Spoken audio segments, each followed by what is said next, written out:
వర్ధిల్లాలి క్రైస్తవుల ఐక్యత, క్రైస్తవుల ఐక్యత, వర్ధిల్లాలి హిందూ ముస్లిం క్రైస్తవుల ఐక్యత.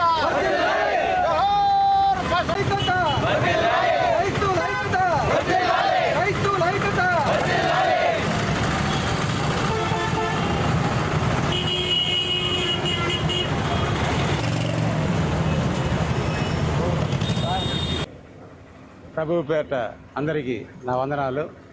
ముఖ్యంగా ప్రవీణ్ పగడాలనే వ్యక్తి చాలా జ్ఞానవంతుడు, చాలా మంచి వ్యక్తి.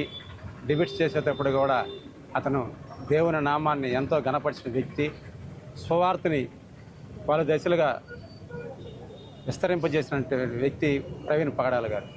ఒకసారి ముస్లిమ్స్ విషయంలో ఒక చిన్నది వచ్చినప్పుడు నేను అతని మీద మాట్లాడినప్పుడు ఆ రోజు రాత్రి నాకు ఫోన్ చేసి అతను చేసిన వీడియోలన్నీ పంపించి, దాని తర్వాత నేను కూడా దేవుడు నీకు మంచి జ్ఞానాన్ని ఇచ్చాడు బ్రదర్, మా ఛానల్లో కూడా మీరు ఇంటర్వ్యూ చేయంటే ఖచ్చితంగా బ్రదర్ చేస్తానని చెప్పాడు. కానీ ఈరోజు ఆ ప్రమాదం మాకందరికి కూడా, క్రైస్తవ లోకానికి అందరికి కూడా అసలు ఏం జరిగింది అనేది పోలీసులు ఇంకా ఒక గంటలో నివేదిక అందిస్తారు. దానిని బట్టి మేము ఏ విధంగా ముందుకు పోవాల్సినటువంటి ఉందని ఆలోచిస్తాం. ఎందుకంటే ఆలోచించేది ఏమీ లేదు ఇక్కడ. అది ప్రమాదవశాత్తు అయితే ప్రార్థన చేసి ఒక కుటుంబానికి శాంతి సమాధానం కలగాలని చెప్పి వస్తాం. అది కాకుండా మొట్టమొదలు కానీ ఎవరైనా కానీ ఈ కార్యక్రమాన్ని చేసుకుంటే రాష్ట్రం అట్టుడికిపోద్ది. అది మాత్రం గ్యారంటీగా చెప్తున్నాం. అందరం వీధుల్లోకి వస్తాం. మాకు న్యాయం చేసిన దాకా వీధుల్లో నుంచి కదలం ఖచ్చితంగా. ఎందుకంటే క్రైస్తవులు అంటే అంత చులకనైపోయింది. నిన్న జరిగితే అనేక మంది కూడా ఈరోజు కొన్ని వేల మంది అక్కడ పాస్టర్లుగా ఎక్కడెక్కడి నుంచో వచ్చి న్యాయం కోసం పోరాడుతున్నారు. అదేవిధంగా ఈరోజు కావల్లో కూడా నెల్లూరు జిల్లాలో అనేక దగ్గర ఈ యొక్క ఆయన చనిపోయిన దానికి నివాళులు అర్పిస్తూ సంతాపం తెలియజేస్తూ అదేవిధంగా మాకు న్యాయం చేయాలని చెప్పి ప్రతి ఒక్కరిని ఈరోజు వీధుల్లోకి వచ్చున్నాం. కాబట్టి ఇది అందరితో ఆగేది కాదు. ప్రమాదవశాత్తు జరుగుంటే ప్రార్థన చేసుకొని కుటుంబానికి శాంతి సమాధానం చెప్తాం. అటు కాకుండా ఉంటే ఖచ్చితంగా మాకు న్యాయం జరిగే వరకు న్యాయ పోరాటం ఖచ్చితంగా చేస్తాం. వాళ్ళ కుటుంబానికి కూడా ఆ దేవుడు శాంతి సమాధానం కలిగేయాలని చెప్పి ఆ కుటుంబాన్ని గురించి కూడా అందరం ప్రార్థిస్తున్నాం. కాబట్టి ఇటువంటి సంఘటనలు మునిపెన్నడూ జరగకుండా చట్టాల మీద, ప్రభుత్వాల మీద మాకు నమ్మకాలు ఉన్నాయి. కాబట్టి అనేక విధాలుగా నిన్న 3 సార్లు 3 వీడియోలు రాత్రి చూసినప్పుడు ఒక్కొక్కటి చూస్తున్నప్పుడు ఏ విధంగా జరిగిందని కొందరికి కూడా, మాలో ఉన్నటువంటి కొందరికి కూడా అనుమానంగా ఉంది. అది కొన్ని గంటల్లోనే పోస్ట్ మార్టం రిపోర్ట్ వచ్చిన తర్వాత తదుపరి ఏ విధంగా మేము ముందుకు పోవాలని చెప్పేసి చూస్తాం. ఖచ్చితంగా ప్రభుత్వం దీని మీద స్పందించాలా. చట్టాలు కూడా దీని మీద పోలీసులు ఇచ్చే నివేదికను బట్టి న్యాయబద్ధంగా నివేదిక ఇస్తే దాన్ని బట్టి ముందుకు పోదాం తెలియజేస్తూ, అదే ఒక విషయం షమీద్ కూడా ఒకటి వచ్చింది. ఎందుకంటే అంతకుముందు క్రైస్తవుల పక్షాన్ని ఏదైనా జరిగినప్పుడు అతను కూడా ముందుకు వచ్చి నిలబడ్డాడు. షమీ అనే కాదు, క్రైస్తవులకి ఇబ్బంది వచ్చినప్పుడు నిలబడ్డాడు. ఇతను మాట్లాడాడు అంతకుముందు. ఎందుకంటే మహమ్మద్ ప్రవర్తన అన్నప్పుడు అతను కూడా మాట్లాడాడు. దానికి మేము కూడా బేషరత్తుగా ముస్లిమ్స్కి మేము క్షమాపణ చెప్పాం. అదేవిధంగా ప్రవీణ్ పగడాల గారు కూడా పక్క రోజే వాళ్ళకి బేషరత్తుగా క్షమాపణ చెప్పడం కూడా జరిగింది. వీటన్నిటి మీద ఉంది. ఎవరైనా కూడా ఇక్కడ గాజులు వేసుకొని ఎవరు లేరు. ఎవరైనా కూడా అతని విషయంలో కానీ ఫలాంది జరిగిందని చెప్పి కానీ మాకు కానీ తెలిస్తే పరిస్థితి వేరే విధంగా ఉంటుందని తెలియజేస్తూ సెలవు తీసుకుంటాం. డాక్టర్ రాజశేఖర్ దాసరి, నెల్లూరు జిల్లా క్రైస్తవ సమైక్య వేదిక ప్రధాన కార్యదర్శిగా ఉంటూ ఉన్నాను. ఈరోజు నెల్లూరు జిల్లాలో ఉన్నటువంటి పాస్టర్లమైనటువంటి మేమందరం కూడా ఈ రీతిగా బయటికి రావడానికి ప్రధానమైనటువంటి కారణం తెలుగు రాష్ట్రాల్లోనే కాదు కానీ యావత్ ప్రపంచాన్ని దిగ్భ్రాంతికి గురి చేసినటువంటి విషయం పాస్టర్ ప్రవీణ్ పగడాల గారి యొక్క మృతి. ఈ సమయంలో ఒక విషయాన్ని మేము జ్ఞాపకం చేస్తూ ఉన్నాము.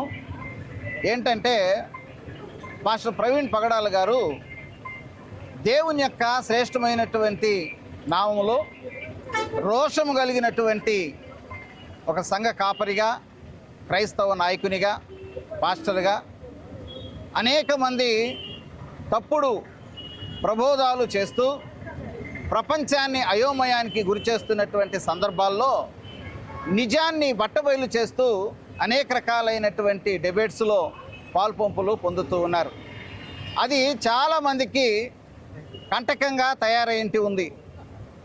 అందుకని నిన్న జరిగినటువంటి ఆ యొక్క ప్రవీణ్ పగడాల గారి యొక్క మృతి నిజంగా యాక్సిడెంటా, లేకుంటే ఎవరైనా అతను గిట్టనటువంటి వారు చేసినటువంటి హత్య అనేటటువంటిది వెలుగులోనికి రావాలి అని మేమందరం కూడా కోరుకుంటూ ఉన్నాము.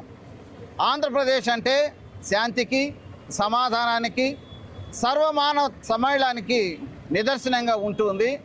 ఇటువంటి విషయాలు జరగడం అనేటటువంటిది చాలా విచారకరం.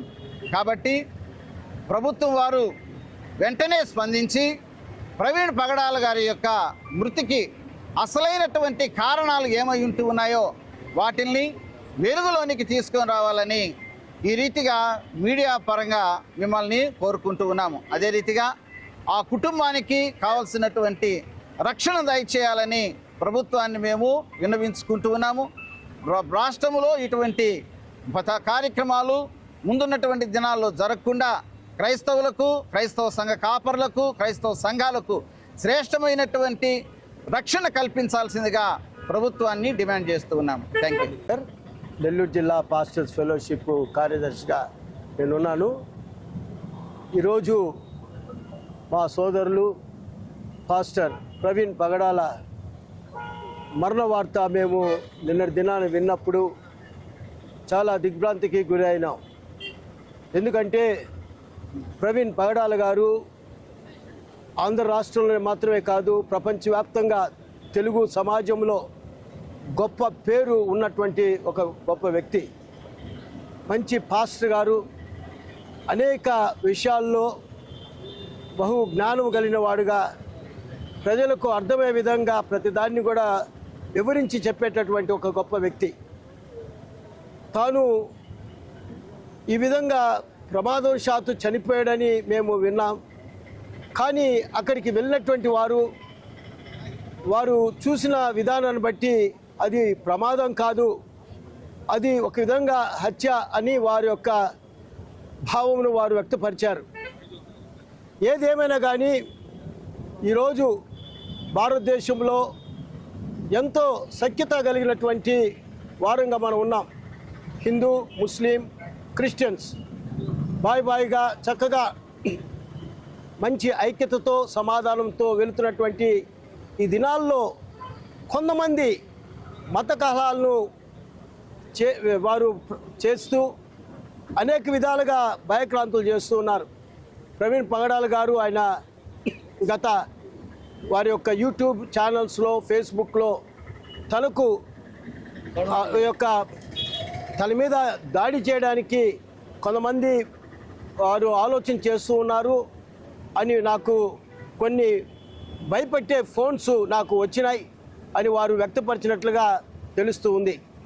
ఏదేమైనా కానీ ఈ యొక్క సరిగా పోలీసు వారు దీనిని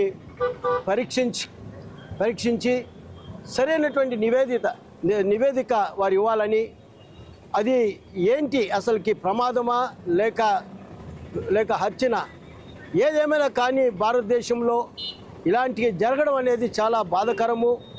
ఈ యొక్క దినాల్లో క్రైస్తవులకు మాత్రమే కాదు, అందరికీ కూడా భద్రత అనేది అవసరత ఉంది. ఇక మత కలహాలకు, ఈ డిబేట్స్కి ఇంకా ఫుల్ స్టాప్ పెట్టి సమాధానంగా, శాంతిగా అందరూ కూడా ఉండాలని మా యొక్క ఆ కుటుంబానికి మా యొక్క ప్రగాఢ సంతాపాన్ని తెలియచేస్తూ, దేవుడు ఆ కుటుంబాన్ని ఆదరించాలని, ధైర్యపరచాలని, దేవుడు ఇలాంటి పరిస్థితుల్లో క్రైస్తవ సమాజం ఎంతో దిగ్భ్రాంతికి గురి అయినారు. కాబట్టి క్రైస్తవ సమాజంలో ఒక గొప్ప వ్యక్తిని మేము కోల్పోయాం. ఆ బాధ మాలో ఉంది. కాబట్టి సరైన న్యాయము ప్రభుత్వము చేయాలని కోరుచూ ముగిస్తున్నాను.